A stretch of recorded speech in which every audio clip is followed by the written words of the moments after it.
I like that peppy tune for a Monday to start us off. Good morning to you, Tiff. Good morning, Mal. Good morning, everybody. How was your weekend?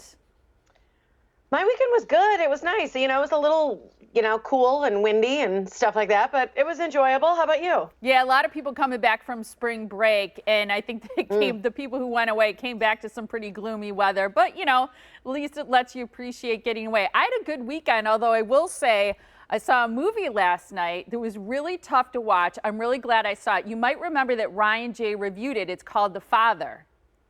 Right. That's the one where you feel it's Anthony Hopkins, right? And you're like, you feel as though you're the one going through the beginning stages of dementia and Alzheimer's, right? Yeah, and I just saw today that it was nominated for, I think, 6 Academy Awards, including Best Actor, Best Actress, or Supporting Actress. It was Olivia Colman, who's fantastic in it. But that's the thing, Tiff, about this movie that I thought was so different from others that you've seen where, your heart aches for the caregiver and then you care for the person who's going through the dementia and Alzheimer's, but you see it from his perspective where the confusion, and I would say the word that came to mind for me was bewilderment. And it's so hard to watch. But I think it's really important too, because I think it gives you a new sense of understanding for what it's like to go through that, kind of trying to make sense of your own mind, your own life. He doubts his family, he doubts his own mind. And it was really tough to watch, but it was really good. And there was one point where his daughter, is the one played by Olivia Colman, she's crying in a way where tears are spurting out of her eyes. And I can never get over people actresses and actors who can do that sort of on command, but it's her performance, both of them, truly incredible. Well, they have things to help with the crying, just so you know. They do? Onions? Yeah. No, but there's stuff that you could put in your eyes that help with tears, before a scene like that. But it's interesting. I know that because, I'm an actor. I in a past life spent a lot of time acting. And that's actually one of the movies I have as a screener because I'm still a part of the Screen Actors Guild, SAG, and AFTRA. And so it's one of the ones that I have here to watch to be able to potentially vote for. It's one of the ones up for a SAG award as well. Yeah, I'd love to see what you think of it. I think it's in theaters. It was the first time I've been in a theater in a very long time. I felt very safe, sanitized, also on demand. So I highly recommend it. I have to share with you a sighting that I had at a bus stop as I was making my way through town.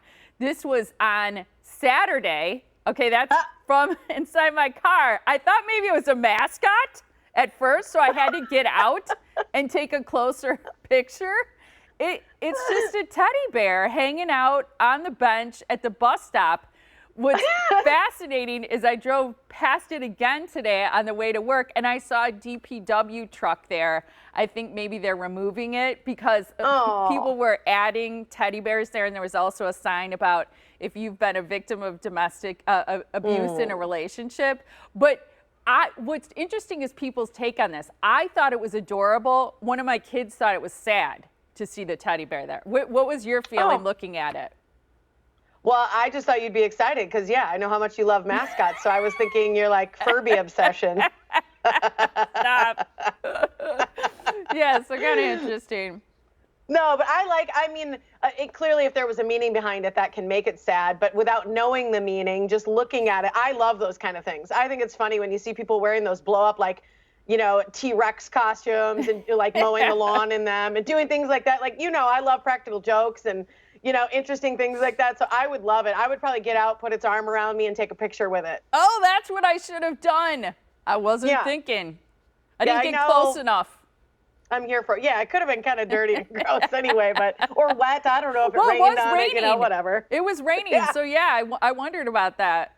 Even more sad, right? A sad picture in the rain with a wet teddy bear. I mean, what is more sad than that? That would have been a great cover photo for your Facebook page. Yeah, for sure. Okay, so you got to talk about things we learned from living with a woman.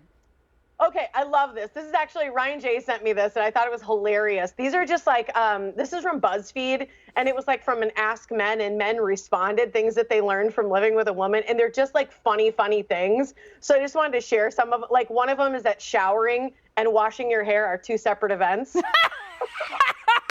Okay, I'm going to keep going because these are so great.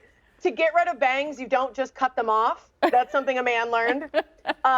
He learned pockets are rare for women's pants. Yes, they are. That's true.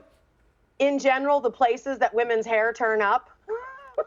Yeah, that's a little scary. Like everywhere. Everywhere. I love this. I never realized she'd start wearing all my clothes, my t-shirts, my sweatshirts, all that stuff. You gotta. Yeah, this one I loved. That she only owns truly one good bra, and your job is to do, your duty as a man is to protect the good bra, the way it's washed, the way it's dried, and where it goes. Why is there only one good bra? I was just gonna say, why is that true? It is true though. It's so true. Everybody owns one good bra. I love that. And the cutest one, I'll share these two last ones. The innocent cleaning excursion can lead into a full-on reorganization of the entire house, which I loved for our guests coming up. And the last one, I learned what home feels like. Oh, that was a good one to end on. I was just thinking about the fact that I have found hair in just one strand in my freezer, which is horrible. Ew. But it's true. Everywhere. It turns up everywhere. But I love the one you ended on. It's our sound off question for today. We're asking you, we put it on Facebook. What is something you learned from living with a woman? Can't wait to read those responses later.